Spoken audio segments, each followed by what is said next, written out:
സഭായോഗത്തിൽ സുപ്രധാനമായ ഒരു തീരുമാനമെടുത്തു. സംസ്ഥാന സർക്കാരിൻ്റെ ഇന്ദിരാ ഗ്യാരണ്ടി പദ്ധതിയുടെ ഭാഗമായി ആദ്യ മന്ത്രിസഭാ യോഗത്തിലെടുത്ത തീരുമാനം അനുസരിച്ച് ജൂൺ 15 മുതൽ പ്രായഭേദമന്യേ എല്ലാ സ്ത്രീകൾക്കും ട്രാൻസ്ജെൻഡർ വ്യക്തികൾക്കുമായി KSRTC ബസ്സിലെ ഓർഡിനറി സർവീസുകളിലെ ബസ്സുകളിൽ സൗജന്യ യാത്രാ സ്കീം ജൂൺ 15 മുതൽ നടപ്പിലാക്കുന്നതിന് അതിനുള്ള അംഗീകാരം നൽകാൻ വേണ്ടി തീരുമാനിച്ചു. ഇന്ദിരാ ഗ്യാരണ്ടിയിലുള്ള ഈ പദ്ധതി പ്രിയദർശിനി എന്ന പേരിലായിരിക്കും അറിയപ്പെടുന്നത്.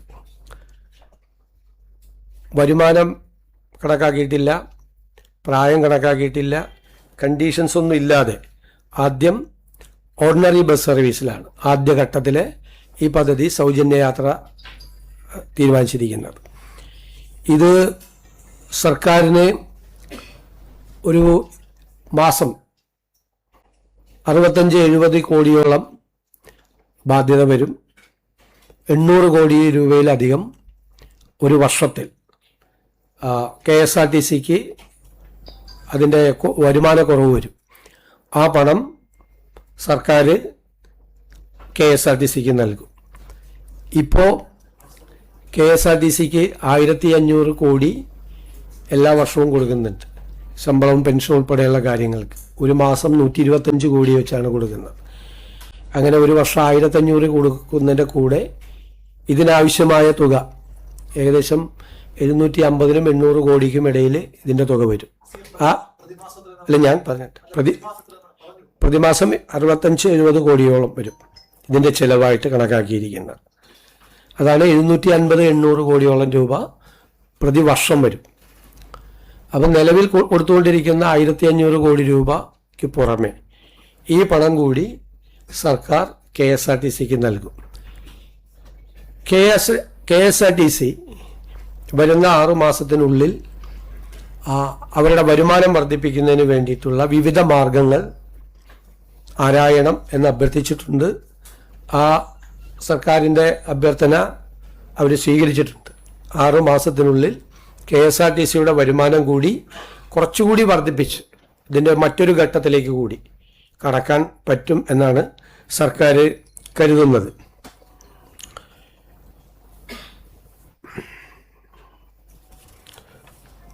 അതുപോലെ ഗവൺമെൻറ് ലീഡർമാരെ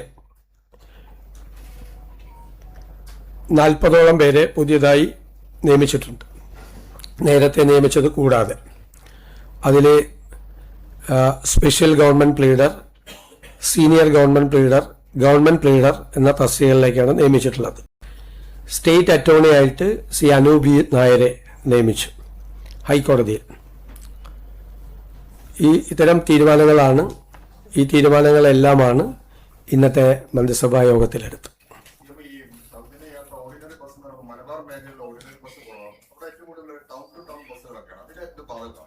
അല്ല, ഇത് ആദ്യഘട്ടത്തിലാണ് നമ്മളിത് നടപ്പാക്കുന്നത്. ഓർഡിനറി ബസ്സുകളിലാണ് നടപ്പാക്കുന്നത്.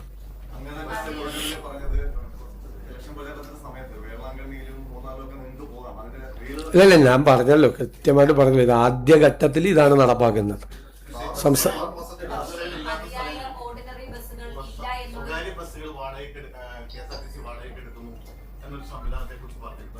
അല്ല, അതിനെക്കുറിച്ചൊന്നും ഇപ്പോൾ അതിനെക്കുറിച്ചുള്ള തീരുമാനങ്ങളൊന്നുമില്ല. KSRTC ഒരു സ്വതന്ത്രമായി വരുമാനമുണ്ടാക്കാൻ കഴിയുന്ന തലത്തിലേക്ക് KSRTCയെ ഉയർത്തുന്നതിന് വേണ്ടിയിട്ടുള്ള നടപടികൾ ഗവൺമെൻറ് സ്വീകരിക്കും. കൂടുതൽ വാഹനങ്ങൾ വാങ്ങി, കൂടുതൽ ഷെഡ്യൂളുകൾ നടപ്പിലാക്കി, കൂടുതൽ പരസ്യങ്ങൾ നൽകി വരുമാനം വർദ്ധിപ്പിക്കുന്നതിനുള്ള നടപടികളുണ്ടാകും. ഇത് നമ്മൾ പ്രഖ്യാപിച്ച പദ്ധതിയുടെ ആദ്യഘട്ടമായിട്ടാണ്. ഇപ്പോൾ തന്നെ ഞാൻ പറഞ്ഞതുപോലെ 750-800 കോടി രൂപ ഒരു വർഷത്തിൽ ഗവൺമെൻറ്റിന് അധിക ചെലവ് വരുന്ന ഒരു പദ്ധതിയാണ് ആദ്യ വർഷത്തിൽ തന്നെ. അത് KSRTCയുടെ നില കുറച്ചുകൂടി മെച്ചപ്പെടുത്തിയിട്ട് രണ്ടാം ഘട്ടത്തിനെ കുറിച്ച് നമ്മൾ ആലോചിക്കും.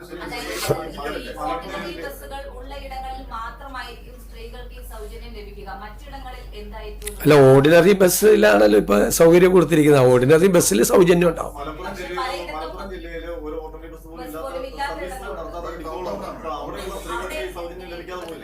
അല്ല, അവിടുത്തെ സർവീസുകളിലെ 28% KSRTC ബസ്സുകൾ, 28% KSRTC ബസ്സുകളുണ്ട്. തിരുവനന്തപുരത്തുള്ളത്തരം KSRTC ബസ്സുകൾ മലപ്പുറത്ത് ഇല്ല എന്നുള്ളത് ശരിയാണ്. പക്ഷേ 28% ഉണ്ട്. ഓർഡിനറി ബസ് ഇല്ലായികയല്ല, 28% മൊത്തം സർവീസുകളിൽ 28% ഈ പറയുന്ന ജില്ലകളിലുണ്ട്.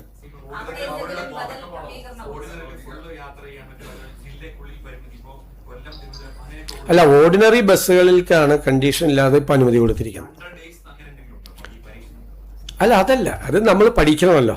ഒരു പുതിയ സംവിധാനം ഏർപ്പെടുത്തുമ്പോൾ നമ്മൾ പഠിക്കും. അതിന് പരിമിതികളൊന്നുമല്ല, നമ്മളത് സ്റ്റഡി ചെയ്യും. എല്ലാ മാസവും നമ്മളത് റിവ്യൂ ചെയ്യും, എല്ലാ മാസവും. കാരണം ഒരു പുതിയ കേരളത്തിൽ ആദ്യമായി നടപ്പിലാക്കുന്ന ഒരു സ്കീമാണ്.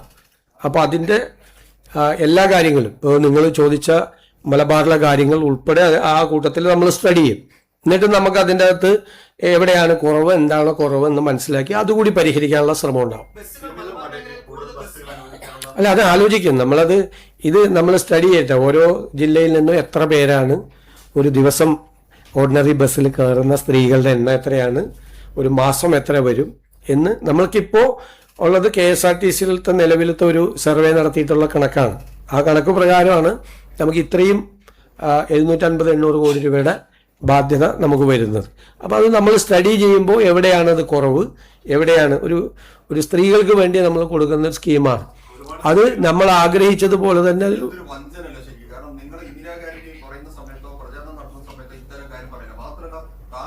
കേരളത്തിലെ സാമ്പത്തിക അവസ്ഥ നന്നായി പഠിച്ച ആളുകളാണെന്നല്ല പറഞ്ഞു നടന്നിരുന്നത്. അപ്പോൾ ഇത് അന്ന് ഇതേക്കുറിച്ച് ഒരു ചിന്തയില്ലാതാണ്. പ്രത്യേകിച്ച് ഈ മലപ്പുറം ജില്ലയിലെ എല്ലാ ഓർഡിനറി ബസ്സും town to town, Tiruvur, Malappuram, Manjeri എല്ലാം. ഇത് 2-3 പ്രാവശ്യം ഇതേ ചോദ്യം തന്നെ 3 പേര് ചോദിച്ചിട്ട് ഞാൻ നല്ല ഭംഗിയായിട്ട് മറുപടി പറഞ്ഞതാണ്.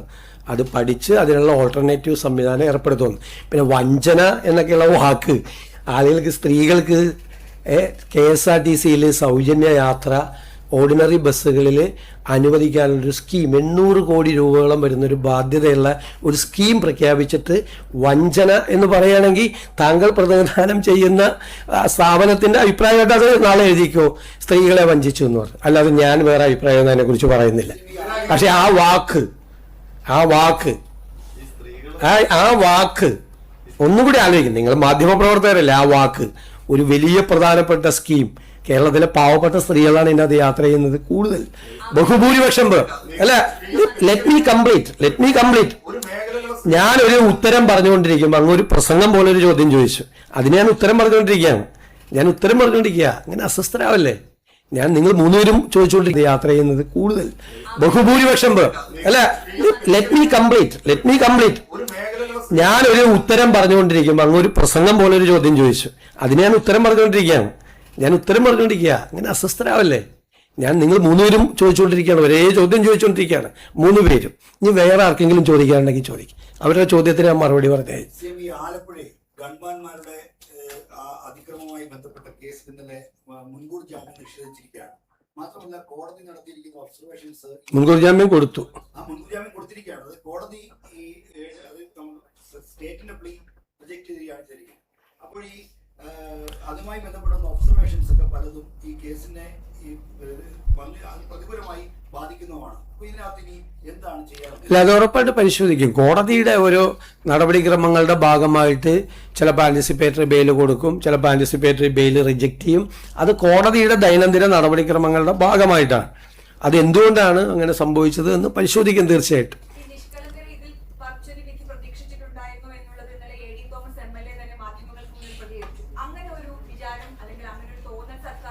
അല്ല, നമുക്ക് അങ്ങനെ ഒരു കോടതി വിധിയെക്കുറിച്ച് സർക്കാർ കയറി കമന്റ് പറയാൻ പറ്റുമോ?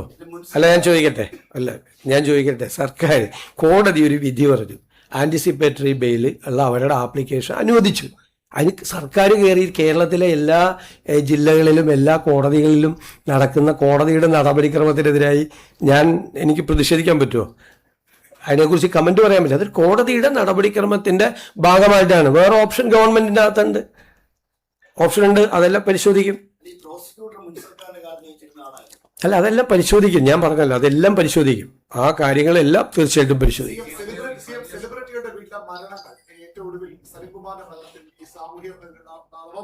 അവകാശപ്പെടുന്ന ആളുകളുടെ ഒരു തിക്കുതിരക്ക് അത് നിയന്ത്രിക്കാൻ ഏതെങ്കിലും തരത്തിൽ സർക്കാർ ഒരു സംഭവങ്ങളായി ഇതൊക്കെ നിയമം കൊണ്ട് നിയന്ത്രിക്കേണ്ട ഒരു കാര്യങ്ങളല്ല. ഞാൻ തന്നെ വളരെ ദേഷ്യപ്പെട്ട് അവരോട് സംസാരിച്ചു. കാരണം ഈ ഓണർ കൊടുക്കാൻ പോലീസിന് പറ്റുന്നില്ല, കുടുംബാംഗങ്ങൾക്ക് അവരുടെ കർമ്മങ്ങൾ ചെയ്യാൻ അവരെ അനുവദിക്കുന്നില്ല. വല്ലാത്തൊരു സ്ഥിതിയായിരുന്നു. അപ്പോൾ ഞാനാണ് ആദ്യം അതിനോട് പ്രതികരിച്ചത്, നിങ്ങൾ മാറി നിൽക്കണം, കുടുംബത്തിന് ഈ കർമ്മങ്ങൾ ചെയ്യാൻ അവരെ അനുവദിക്കണം എന്ന് പറഞ്ഞത്.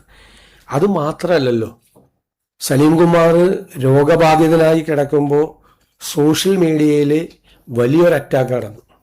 ചത്തുകൂടെ എന്നാണ് ചോദിച്ചത്. എന്താണ് ആ മനുഷ്യൻ ചെയ്ത തെറ്റ്? മരിച്ചു കഴിഞ്ഞിട്ടും വളരെ മോശമായ രീതിയിലുള്ള സോഷ്യൽ മീഡിയ പ്രചരണം നടന്നു. ഇത് നമ്മുടെ കേരളത്തിലാണോ ഇത് നടക്കുന്നത്?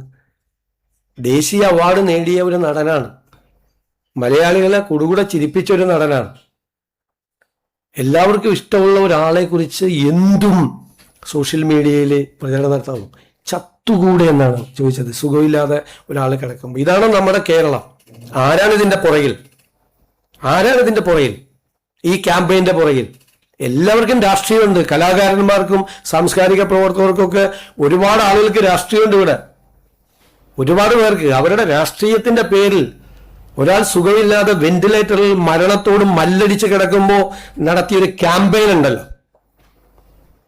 ഇത് നമ്മുടെ കേരളത്തിന് യോജിച്ചതല്ലത്. കേരളം അത് തിരിച്ചറിയും. ഇത് ചെയ്യുന്ന ആളുകൾ അത് മനസ്സിലാക്കണം. ഇന്ധന വില വർധനവ് പരിശോധിച്ചാൽ നികുതി ചോദിക്കാം. പിൻവലിക്കുന്ന കാര്യത്തിൽ തീരുമാനം എടുക്കുന്നവർ ആ കാര്യത്തിൽ എന്ത് തീരുമാനം എടുത്തിട്ടുണ്ടോ? സിപിഎമ്മിന്റെ യോഗത്തിന് സംസ്ഥാന സെക്രട്ടറി പറഞ്ഞത് യുഡിഎഫും ബിജെപിയും തമ്മിൽ ഡീൽ ഉണ്ടായിട്ടുണ്ട്. 30 ഇടങ്ങളിൽ ബിജെപി യുഡിഎഫിന് അതിലെന്തെങ്കിലും കഥയുണ്ടോ? പുതിയ ഞാൻ നേരത്തെ തന്നെ ഒരു അഭിപ്രായം പറഞ്ഞു, CPM-നെ തോൽപ്പിക്കാൻ എളുപ്പമാണ്, പക്ഷെ തോറ്റെന്ന് അവർക്ക് ബോധ്യപ്പെടാൻ വലിയ പാടാണ്. അവർ ബോധ്യപ്പെടാൻ അതിൻ്റെ ഭാഗമായിട്ട് സത്യത്തിൽ ആ ചർച്ചയാണോ അവരുടെ ജില്ലാ കമ്മിറ്റികളിൽ നടന്നത്? അതാണോ? ആ ചർച്ചയാണോ? ഈ പറഞ്ഞ കാര്യമാണോ അവിടെ ചർച്ച നടന്നത്? BJP UDF-ന് വോട്ട് ചെയ്തുകൊണ്ടാണ്. ഞാൻ മുഖ്യമന്ത്രിക്ക് മറുപടി കൊടുത്തല്ലോ നിയമസഭയിൽ.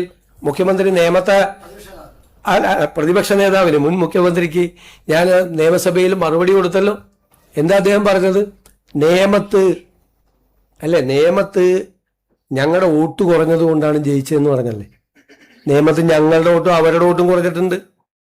പിന്നെ ചാത്തന്നൂരും അതുപോലെ കഴക്കൂട്ടത്തും ഞങ്ങളുടെ വോട്ട് കൂടി. CPM-ന്റെ വോട്ട് 11,000 വോട്ടും 17,000 വോട്ടും കുറച്ചു. അവിടെ CPM BJP ഡീലായിരുന്നു ജയിപ്പിക്കാൻ വേണ്ടി. കാരണം BJP-യുടെ ഏറ്റവും വലിയ നേതാക്കൾ അവര് മത്സരിച്ച സ്ഥലത്താണ് ഈ വിജയം ഉണ്ടായത്. അതാണ് ഡീല്.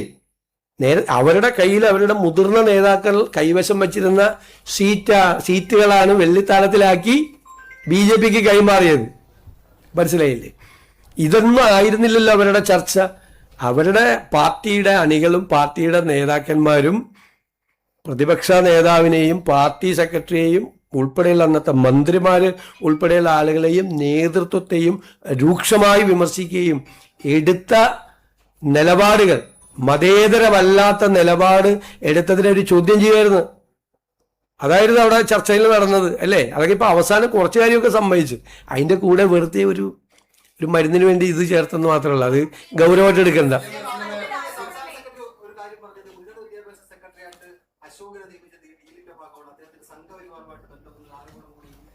നമ്മൾ ഈ കേരളത്തിലെ IAS കേഡറിലുള്ള ഉദ്യോഗസ്ഥന്മാരുടെ രാഷ്ട്രീയ പശ്ചാത്തലം അന്വേഷിച്ചിട്ടാണോ പോകുന്നത്?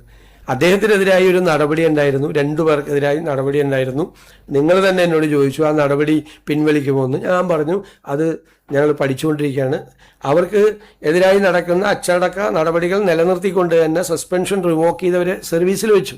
ഒരു കാര്യം മനസ്സിലാക്കണം, കേരളത്തിലുള്ള സർവീസിലെ എണ്ണം ഭയങ്കര കുറവാണ്. ഒരുപാട് പേര് ഡൽഹിയിലേക്ക് പോയിരിക്കുകയാണ്. അവിടുത്തെ കമ്പൽസറി സർവീസ് ഉണ്ട് ചിലർക്ക്. അത് കഴിഞ്ഞിട്ടും അവർ കേരളത്തിലേക്ക് വരാൻ മടിക്കുകയായിരുന്നു വർഷങ്ങളായിട്ട്. ഇവിടെ പലർക്കും നമ്മൾ ചാർജ് കൊടുത്തിട്ട് അഡീഷണൽ ചാർജാണ് വേറെ പല വകുപ്പുകളിലേക്കും കൊടുത്തിരിക്കുന്നത്. സർക്കാർ വളരെ ബുദ്ധിമുട്ടിയിട്ടാണ് ഈ സെക്രട്ടറിമാരുടെയും സ്പെഷ്യൽ സെക്രട്ടറിമാരുടെയും IAS ഉദ്യോഗസ്ഥന്മാരുടെയും നിയമനങ്ങൾ നടത്തുന്നത്.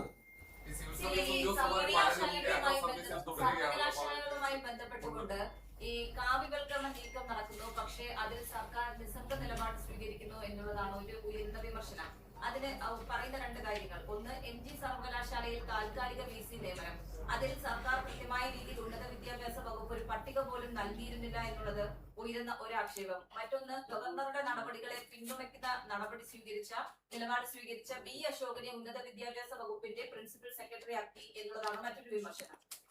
ഞാനിത് പറഞ്ഞല്ലോ, ഈ ഗവർണർ ഇതുപോലെ യൂണിവേഴ്സിറ്റികളിൽ ആളുകളെ നിയമിക്കാൻ തുടങ്ങിയത് ഞങ്ങൾ വന്നതിന് ശേഷമാണോ?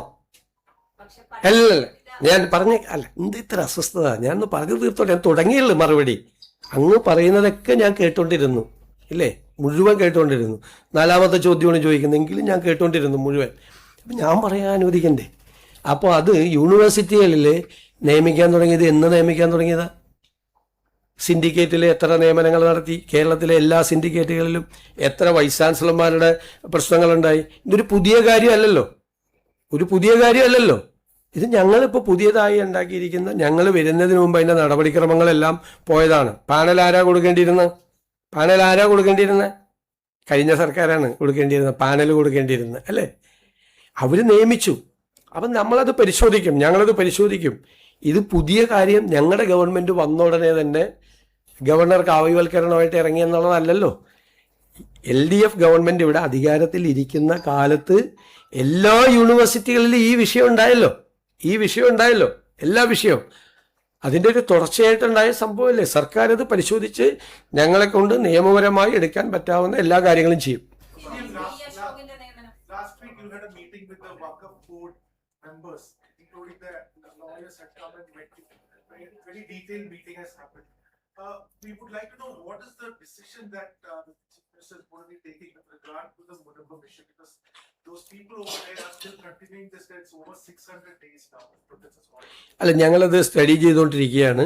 അവസാനം വന്ന ഈ പോർട്ടലിൽ ഇത് ചേർത്തതോടുകൂടി വഖഫ് ഭൂമിയാണെന്ന് അവസാനത്തെ വഖഫ് ബോർഡ് പോകുന്ന വഴിക്ക് ഞങ്ങളുടെ ഗവൺമെൻറ് വരുന്നതിൻ്റെ ഇടയിൽ ഒരു തീരുമാനം എടുത്തല്ലോ, ആ ഒരു ഡിസിഷൻ എടുത്തല്ലോ.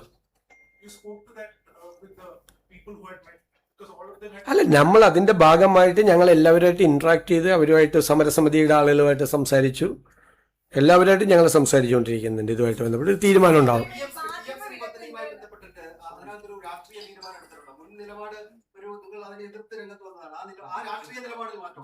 അല്ല, ഞാൻ ചോദിക്കട്ടെ, ഇതെല്ലാം വാർത്തകൾ വരികയാണ്, ഓരോരുത്തരും ഇഷ്ടമുള്ള വാർത്തകൾ കൊടുക്കുക. ഞങ്ങൾ ഒരു തീരുമാനം എടുത്തിട്ടില്ല. ഞങ്ങൾ തീരുമാനം എടുക്കും. ഞങ്ങൾ എടുക്കാത്ത തീരുമാനത്തിന് വാർത്ത വരികയാണ്. അതിൽ ലേബർ കോഡിൻ്റെ വിഷയമുണ്ട്, 2 PMCയിലെ വിഷയമുണ്ട്, 3 PMAYയിലെ വിഷയമുണ്ട്. ഞങ്ങൾ ആ തീരുമാനം എടുക്കും. ഞങ്ങൾ അന്ന് എതിർത്തത് എന്താ? PMC ഒരു കാരണവശാലും അതിൽ പങ്കുചേരില്ല എന്ന് നിരന്തരം പ്രഖ്യാപിച്ചൊരു ഗവൺമെൻറ് മന്ത്രിസഭാ അംഗങ്ങൾ പോലും അറിയാതെ പോയി എഗ്രിമെൻ്റ് വെച്ചില്ലേ? ഏതൊരു മന്ത്രിസഭാ യോഗത്തിൽ വന്ന് അന്നത്തെ മുഖ്യമന്ത്രിയും വിദ്യാഭ്യാസ മന്ത്രി ഇരിക്കുക. അവർക്ക് രണ്ടുപേർക്കും അറിയാം ഇത് ഒപ്പുവെച്ചത്. ബാക്കി CPI മന്ത്രിമാർ ആവേശത്തോടെ പറയാണ് ഇതിൽ ഒപ്പുവെക്കരുത്. അപ്പോൾ ഒപ്പുവെച്ചിട്ട് വന്ന മുഖ്യമന്ത്രിയും വിദ്യാഭ്യാസ മന്ത്രിയും മിണ്ടി കൊടുത്തില്ല മന്ത്രിസഭയിൽ. മറ്റവർ പറഞ്ഞുകൊണ്ടിരിക്കുകയാണ്. സ്വന്തം മന്ത്രിസഭാ അംഗങ്ങളെ പോലും അറിയാതെ മന്ത്രിസഭയുടെ പെർമിഷൻ പോലും എടുക്കാതെയാണ് വെച്ചത്. അത്രയും നാള് PMCയിൽ ഒപ്പുവെക്കില്ല എന്ന് പറഞ്ഞ് വൺ ഫൈൻ മോർണിംഗ് പോയി ഒപ്പുവെച്ചപ്പോൾ, മന്ത്രിസഭയെ പോലും വിശ്വാസം എടുക്കാതെ ഒപ്പുവെച്ചപ്പോഴാണ് ഞങ്ങളതിനെ ചോദ്യം ചെയ്തത്. ഇപ്പം അവർ ഒപ്പുവെച്ചൊരു ഗവൺമെൻറ് കണ്ടിന്യൂവേഷനാണ്. അപ്പം നമ്മൾ പരിശോധിക്കണം, അതിൻ്റെ അകത്ത് ലീഗൽ ഒബ്ലിഗേഷൻ ഉണ്ട് ഒരു സ്റ്റേറ്റിന്, അല്ലേ? വ്യക്തികളല്ലല്ലോ പോയി ഒപ്പുവെച്ചത്, സ്റ്റേറ്റ് ഗവൺമെൻറ്റാണ് ഒപ്പുവെച്ചത്. ഗവൺമെൻറ് ഓഫ് കേരളയാണ് ഒപ്പുവെച്ചത്. ഇപ്പോൾ ഗവൺമെൻറ് ഓഫ് കേരള, ഞങ്ങൾ ഭരണതലത്തിലെ ആളുകൾ മാറിയെന്നല്ലാതെ ഗവൺമെൻറ് ഓഫ് കേരള തന്നെയാണ് ഞങ്ങളുടെ പൊസിഷൻ. അപ്പം അതിനകത്ത് ലീഗൽ പൊസിഷൻ എന്താണ്, അതിലെങ്ങനെ സ്വീകരിക്കാൻ പറ്റുമെന്ന് പഠിക്കാതെ ചെയ്യാൻ പറ്റുമോ?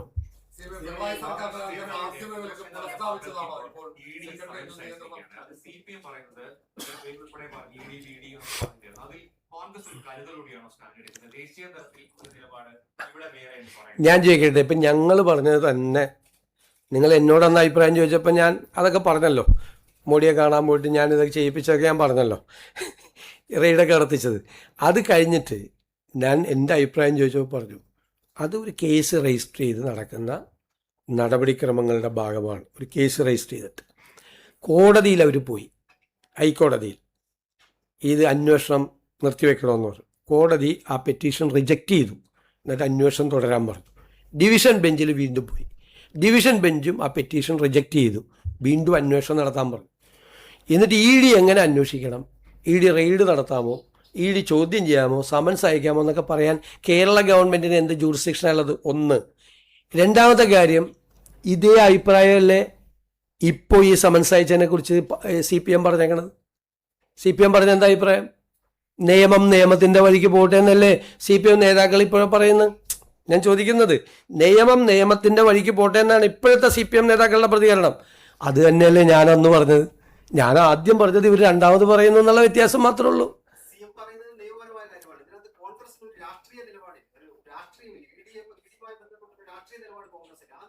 അല്ല, ആ നിലപാട് വന്നപ്പോഴും ഞങ്ങൾ അന്വേഷണമായിട്ട് സഹകരിക്കുകയായിരുന്നു.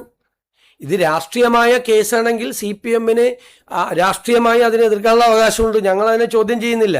പക്ഷേ ഇ ഡി റെയ്ഡ് ചെയ്യാൻ വരുമ്പോൾ ഇ ഡിയുടെ വണ്ടി തല്ലി പൊളിക്കുക, അതിൻ്റെ അതിരിക്കുന്ന ആളുകളെ അടിച്ചാൽ ലോ ആൻഡ് ഓർഡർ സിറ്റുവേഷനാണ്. അവിടെ പോലീസ് ഇടപെടും. അതൊന്നും നടക്കില്ല കേരളത്തിൽ, അതൊന്നും നടക്കില്ല. അതിലിടപെടും. നമ്മൾ 55 മണിക്കൂർ രാഹുൽ ഗാന്ധിയെ ഇൻട്രോഗേറ്റ് ചെയ്തില്ലേ? അവരവിടെ പോയിരുന്നില്ലേ? മനസ്സിലായില്ലേ? കേസല്ലേ. ഇപ്പം CPM നേതാക്കൾ എല്ലാവരും പറയുന്നുണ്ടല്ലോ. ഇപ്പം ഇഷ്ടിക കയ്യിലെടുത്തില്ലല്ലോ സമൻസ് അയച്ചപ്പോൾ. ഇഷ്ടിക കയ്യിലെടുത്തോ? ഇഷ്ടിക കയ്യിലെടുത്തില്ല. നിയമം നിയമത്തിൻ്റെ വഴിക്ക് പോട്ടെ എന്ന് അത് മാത്രമേ ഞാനും പറഞ്ഞുള്ളൂ അന്ന്.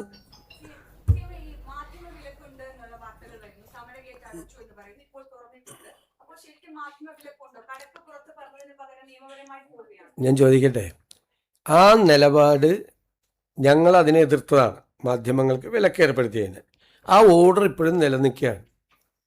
ഞങ്ങളത് പരിശോധിച്ച് ഒരു നടപടി സ്വീകരിക്കുക. ഞങ്ങൾ പരിശോധിച്ചിട്ടില്ല. ഞാൻ ചോദിക്കട്ടെ, ഇത് എത്ര ദിവസമായി നമ്മൾ വന്നിട്ട്?